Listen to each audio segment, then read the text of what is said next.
이 시간 함께 보실 하나님의 말씀은 구약성경 다니엘서 3장 13절에서 18절까지 말씀입니다. 구약 1236쪽에 있는 다니엘서 3장 13절에서 18절까지 말씀, 저와 여러분 한 절씩 교독하고 마지막 절은 함께 읽겠습니다. 느부갓네살 왕이 노하고 분하여 사드락과 메삭과 아벳느고를 끌어오라 말하매 드디어 그 사람들을 왕의 앞으로 끌어온지라.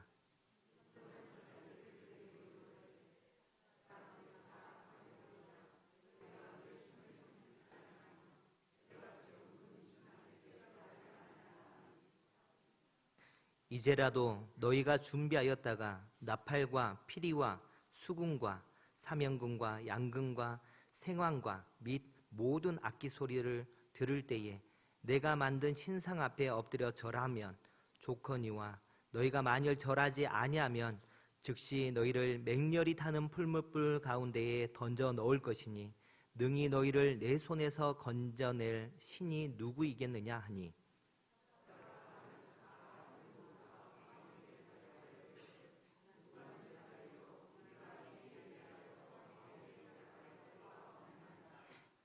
왕이여, 우리가 섬기는 하나님이 계시다면 우리를 맹렬히 타는 풀무불 가운데에서 능히 건져내시겠고 왕의 손에서도 건져내시리이다. 그렇게 하지 아니하실지라도 왕이여, 우리가 왕의 신들을 섬기지도 아니하고 왕이 세우신 금신상에게 절하지도 아니할 줄을 아옵소서. 아멘. 오늘은 그리 아니하실지라도의 믿음이라는 제목으로 하나님의 말씀 전하겠습니다. 구슬이 서말이라도 껴야 보배다라는 말씀이 있습니다. 속담이 있습니다. 구슬이 많이 있지만 이것을 꿰어야 이게 보배로서 가치를 갖는다라는 것이죠. 오늘 다니엘서 3장 말씀을 함께 볼 건데요. 그 말씀 가운데 특별히 1장에서 함께 나눴던 말씀, 2장에서 나눴던 말씀을 각각 다 기억하고 계셔야 오늘 말씀이 이해가 되고 말씀이 이 과정에 이 부분들을 함께 해야 하나님께서 이렇게 인도해 가고 계시는구나 하는 부분들을 알 수 있습니다. 1장에서는 다니엘과 세 친구가 뜻을 정했습니다.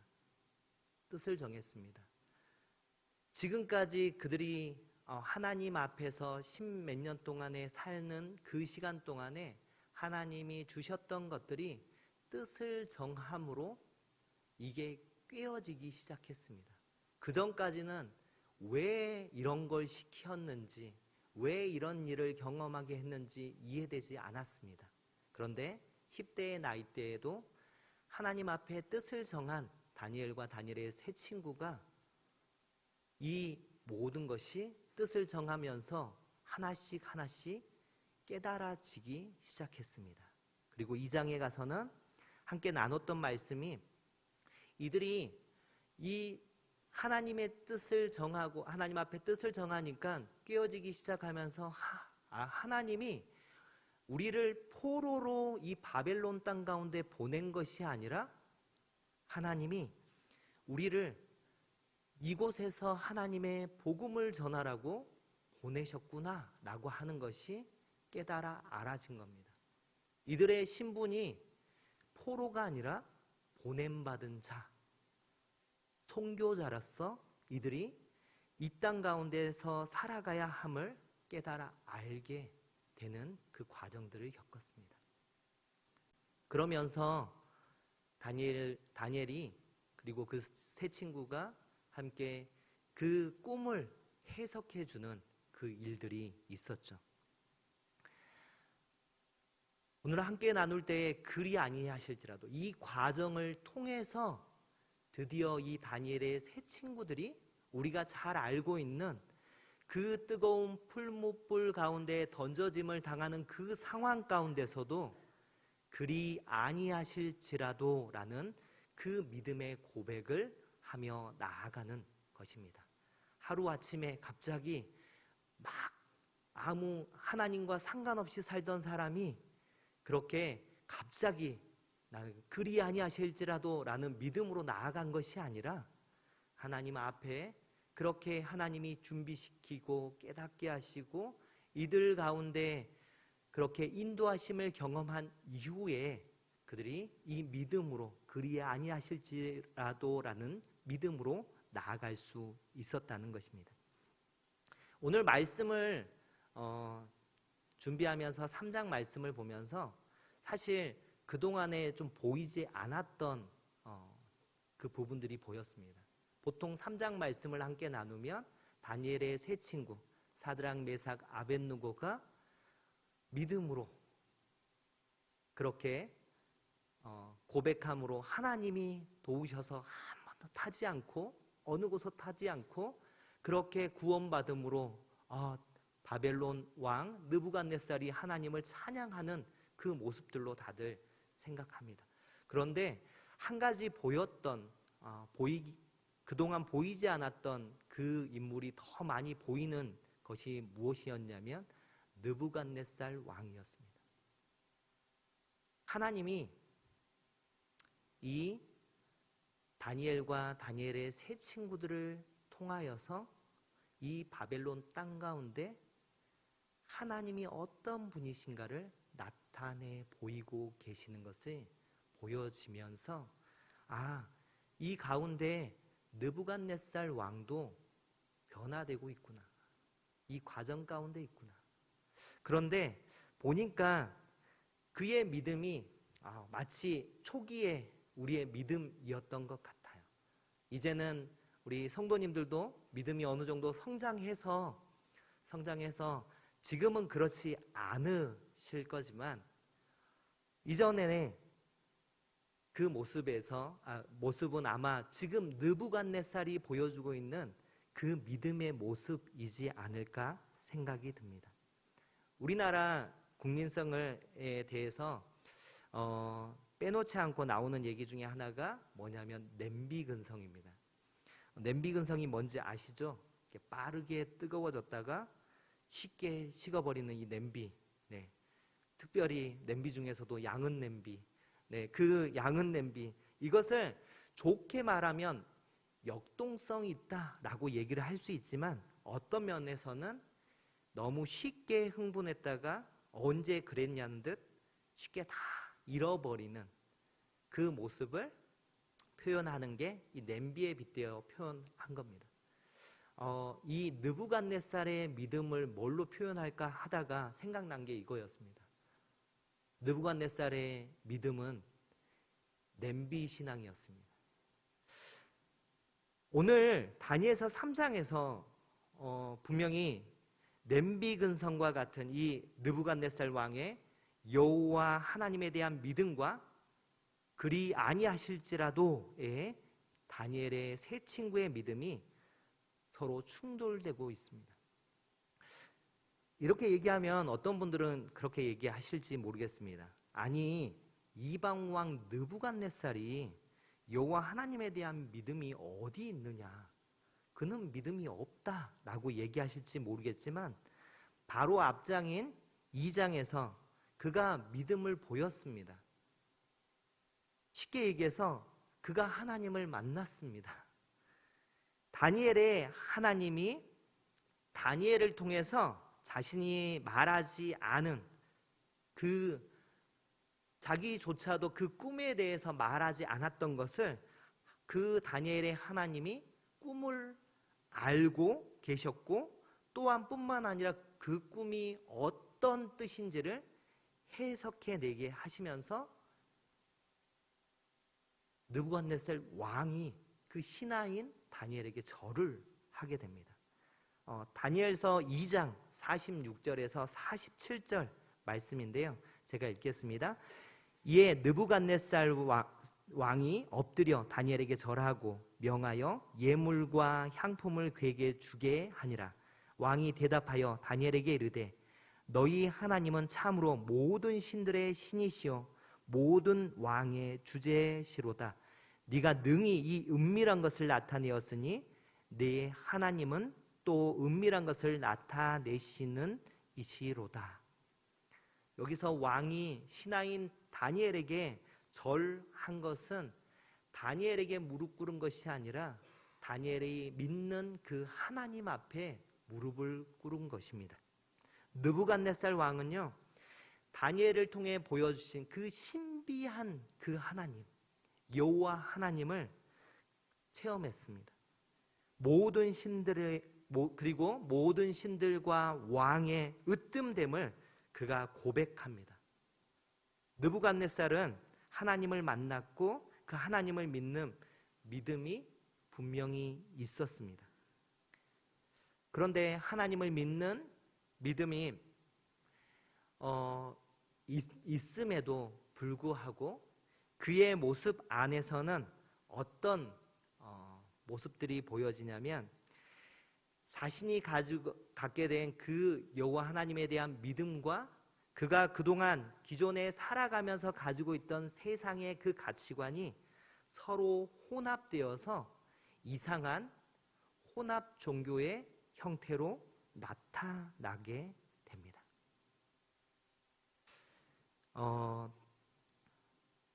그가 꾼 꿈이 이 장에서 어떤 꿈이었냐면요, 큰 신상이었어요.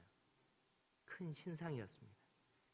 우상의 머리는 순금이었고요. 그리고 가슴과 두 팔은 은이었습니다. 그리고 배와 넓적다리는 노시였고요.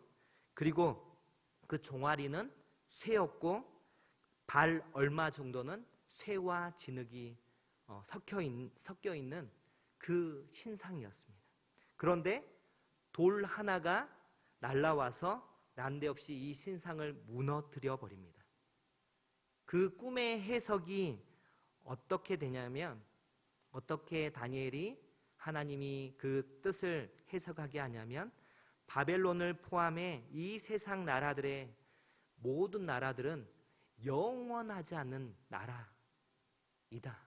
그래서 또 다른 나라가 차지하고 나라가 계속해서 바뀌어가지만 하나님이 그 날라온 돌처럼 내가 모든 나라를 무너뜨리고 영원한 하나님의 나라를 내가 완성하겠다라고, 그 왕국을 세우겠다라고 그렇게 해석해 주셨습니다.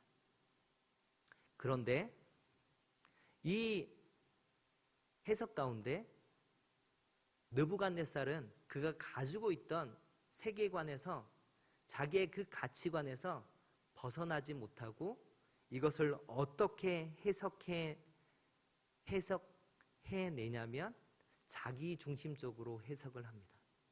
하나님이 이거를 미리서 깨닫게 하신 것은 내 때에 내가 무너지지 않는 나라, 영원한 나라를 만들라고 미리서 깨닫게 하신 거야 라고 자기 착각 속에서 잘못된 해석을 해냅니다.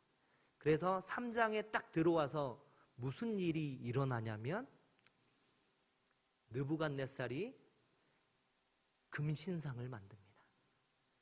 높이가 60규빗이에요. 넓이가 6규빗입니다. 한 규빗은 이 손끝에서 팔꿈치까지의 그 길이를 얘기하는데, 어른들의 그 손끝에서 팔꿈치까지의 길이는 아마 다 다양할 겁니다. 기준이 얼마만큼 되는지 다 다를 수가 있는데 대략적으로 이 길이를 50cm 정도로 봅니다. 평균 잡아서 50cm 정도가 되는데, 그러면 60규빗이면 30m입니다.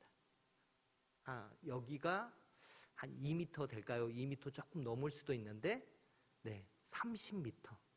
그리고 옆으로는 3m 정도의 어떤 동상이요? 모든 머리에서부터 발끝까지 다 금으로 된 신상을 만듭니다. 꿈속에서 금으로 된 부분은 누구를 얘기한다고 해석하냐면 느부갓네살이 다스리고 있는 그 바벨론을 뜻합니다. 그것을 그렇게 얘기해 줬어요. 그러니까 자기는 이것을 통해서 그 큰 신상, 꿈에서 봤던 그 신상을 다른 재료로 구분하지 않고 무엇으로요? 다 금으로, 자기를 상징하는 금으로 모든 신상을 다 금으로 만듭니다. 그리고 무엇을 하게 하냐면 모든 지방에 있는 관원들이, 여기서 이제 표현되고 있는 그 사람들의 각 직책들이 나오는데 총독, 수령, 행정관, 모사, 재무관, 재판관, 법률사, 이 모든 사람들을 통틀어서 한마디로 말씀에서 얘기하는 게 각 지방 모든 관원들을 불러왔습니다. 나라에서 녹을 먹는 모든 지방에 있는 관원들을 다 와서 낙성식에서 이 금신상에 다 절을 하게 합니다. 다른 지역에 있는 그 사람들을 다 수도로 오게 해서 이 크게 만든 금신상에게 절을 하게 한다고요. 역사책에서 우리가 역사를 배울 때, 학생 때 역사를 배울 때 이것을 역사책에서 배울 때는요 뭐라고 가르치냐면요, 왕권 강화입니다. 왕권 강화를 위해서 이렇게 금신상을 만들어 가지고, 왜요? 수도에서 멀어질수록 사람들이 무엇을 꿈꾸냐면 반역을 꿈꿉니다. 그래서 너희 반역 꿈도 꾸지 마. 내 나라는 견고하게 만들어서 절대 무너지지 않는 나라를 만들 거야 라고 내세운 게 무엇이냐면 지금 금신상을 크게 만들어서 모든 지방에 있는 관원들을 오게 해서 절하게 하는 겁니다.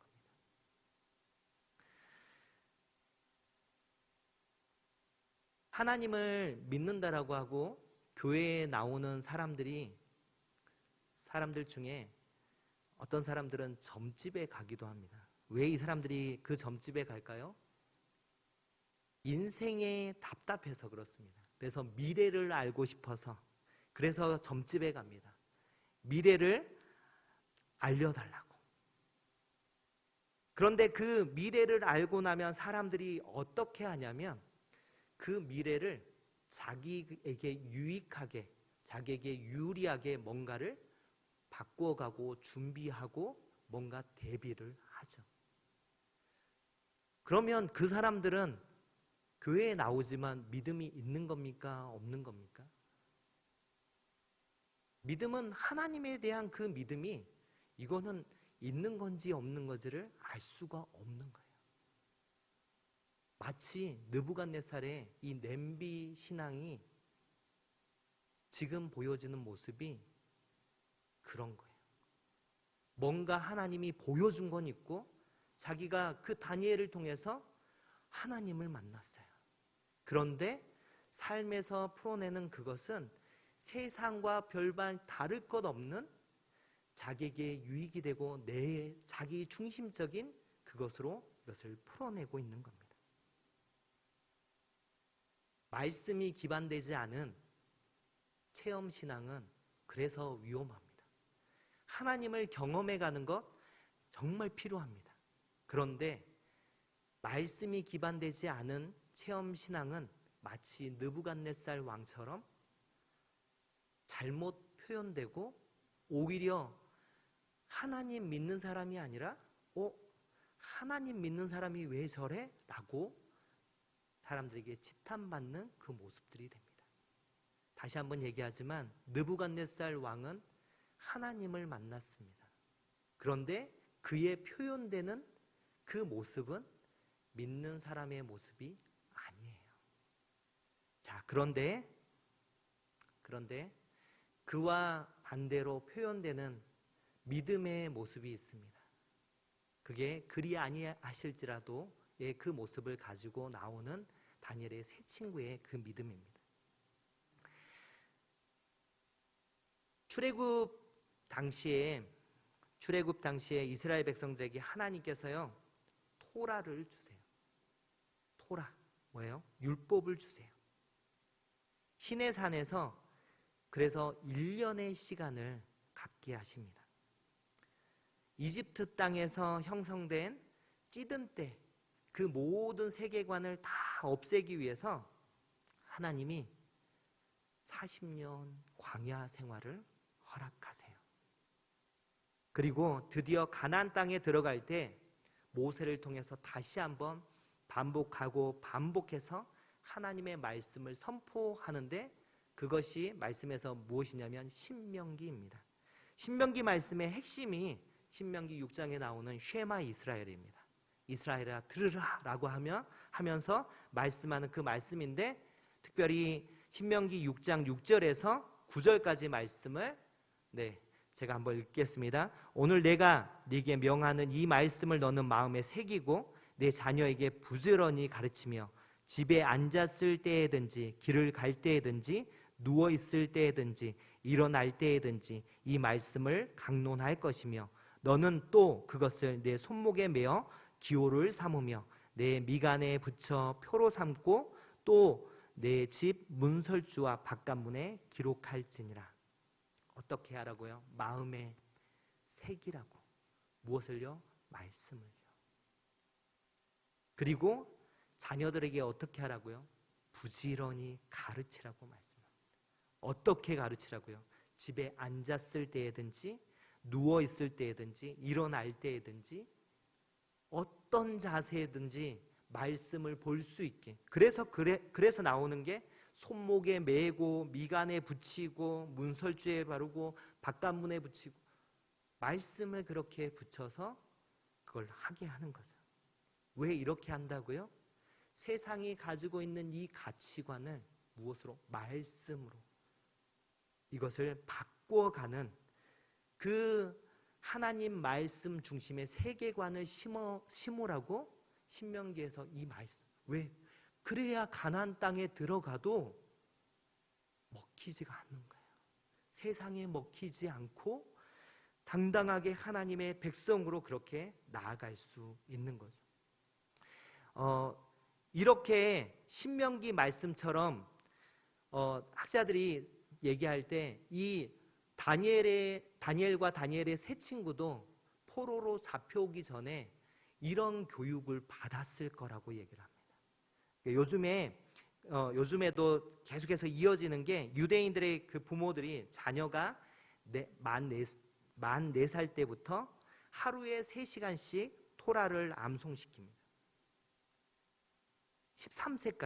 13세 미tz바라고 해서 성인식이 이루어질 때까지 거의 10년을 계속해서 매일 3시간씩 그 토라를 암송하게 하면서 이걸 다 외우게 하죠. 그리고 미tz바가 그 성인식이 이루어질 때 이 토라의 말씀 중에서 하나를 암송하게 합니다. 외우게 합니다. 그러니까 창세기면 창세기를 다, 출애굽기면 출애굽기를 전부 다, 그렇게 시간이 전부 다 할 수가 없으니까 그 중에서 하나를 하게 하는 거죠. 그런데 이 교육을 다니엘과 세 친구도 받았을 거다. 왜요? 이들이 태어나기 전에 어떤 왕이 있었냐면 요시야 왕이 있었습니다. 요시야 왕 때가 이스라엘이 그렇게 타락하고 남유다가 그렇게 타락해져 갈 때 하나님이 이 요시야 왕을 통해서 그동안 행해지지 못했던 유월절이 다시 행해지고 말씀이 다시 읽혀지고 다시 하나님 앞에 돌아오는 역사들이 이때 일어납니다. 그래서 그동안 사라졌던 이 부분들이 이때 다시 회복되어서 이 다니엘과 다니엘의 세 친구가 태어났을 때는 이 부분들이 이들에게는 행해지고 있었던 부분이었을 거라고 다들 얘기합니다. 그런데 이들이 잡혀올 때가 몇 세쯤이에요? 15세쯤입니다. 이미 미tz바 이 부분들을 지나갔어요. 다 성인식을 거쳤던 이들이 잡혀서 바벨론 땅 가운데 와서 살아갑니다. 네, 말씀을 준비할 때 하면서 이렇게 시간이 이렇게 빨리 갈 줄은 몰랐습니다. 네. 그런데 그들 안에 이 말씀이 있어서 이것이 작동하기 시작한 게 언제부터 작동하기 시작했냐면 그 전까지는 억지로 했는지 모르겠어요. 그런데 바벨론에 잡혀와서 한동안은 하나님을 원망했는지 어땠는지 시간이 어느 정도 지났을 때에 그들이 하나님 앞에 뜻을 정한 거죠.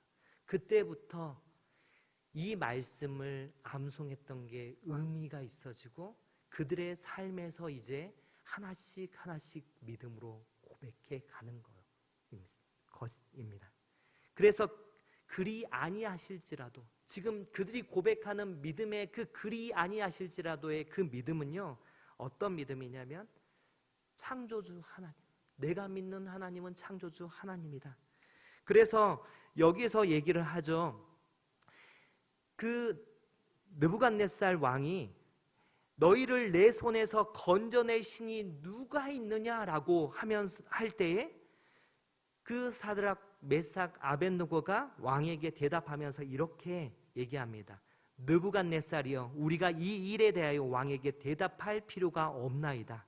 왕이여, 우리가 섬기는 하나님이 계시다면 우리를 맹렬히 타는 풀무불 가운데에서 능히 건져내시겠고 왕의 손에서도 건져내시리이다. 여기서는 섬기는 하나님이 계시다면이라고 표현되어 있지만 사실은 이게 여기에서의 그 만약이라는 그것이 들어가는 것이 아니라 만약 하나님께서 우리가 풀무불 가운데 들어갈지라도 하나님이 능히 우리를 그곳에서 건져내시고 왕의 손에서도 건져내실 겁니다 라고 하는 그 믿음의 고백. 어떻게 이게 가능해요? 네, 창조주 하나님에 대해 그것을 알기 때문에 그래요. 왜요? 어떻게 알아요? 창세기에 나오잖아요. 태초에 하나님이 천지를 창조하시니라. 그전에는 의무적으로 외웠을지 모를 그 말씀들이 그의 삶들에 이제는 적용되고 이제는 뼈저리게 믿어지는 그 시간들이 이 가운데 그분은 위대하시고 그분은 전지전능하셔서 우리가 풀무불 가운데서도 들어갔어도 우리를 구원할 수 있는 분입니다 라고 하는 믿음의 고백들을 해가는 것입니다. 두 번째, 그리 아니하실지라도의 믿음은요, 모든 것을 합력하여 선을 이루시는 그 하나님을 아는 거예요. 그리 아니하실지라도 라고 하는 이 부분을 좀 이해를 하려면 히브리서 11장 33절에서 39절 말씀을 제가 좀 먼저 읽어드리겠습니다. 33절에서 39절까지 말씀.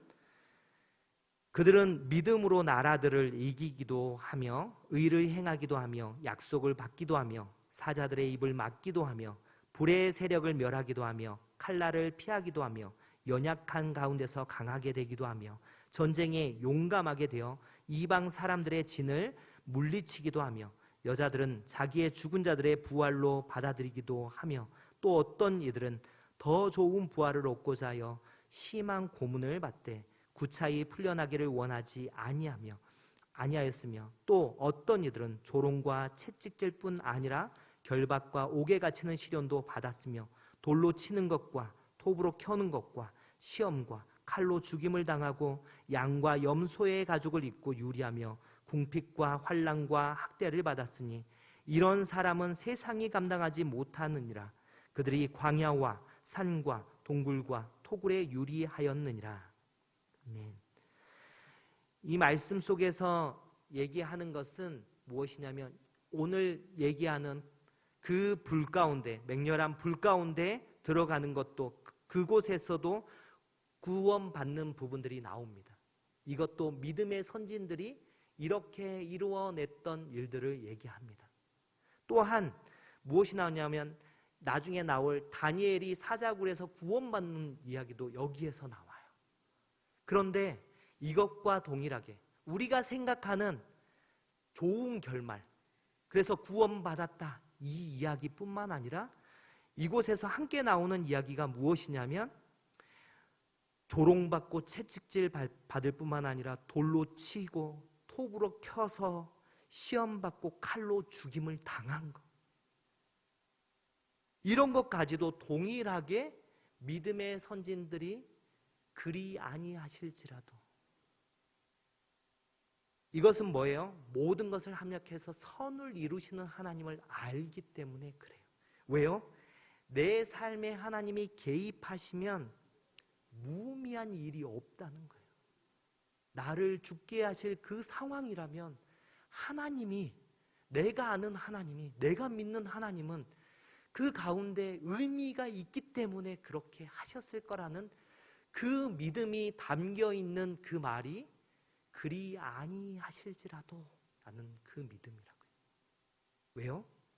모든 것을 합력해서 선을 이루시는 하나님이 알기 때문에 그래요. 마지막으로 그리 아니하실지라도의 믿음은요, 어떤 믿음이냐면 임마누엘의 하나님의 믿음입니다. 이사야서 43장 2절 말씀에 이렇게 말씀합니다. 네가 물 가운데로 지날 때에 내가 너와 함께 할 것이라. 강을 건널 때에 물이 너를 침몰하지 못할 것이며 네가 불 가운데로 지날 때에 타지도 아니할 것이요 불꽃이 너를 사르지도 못하리니.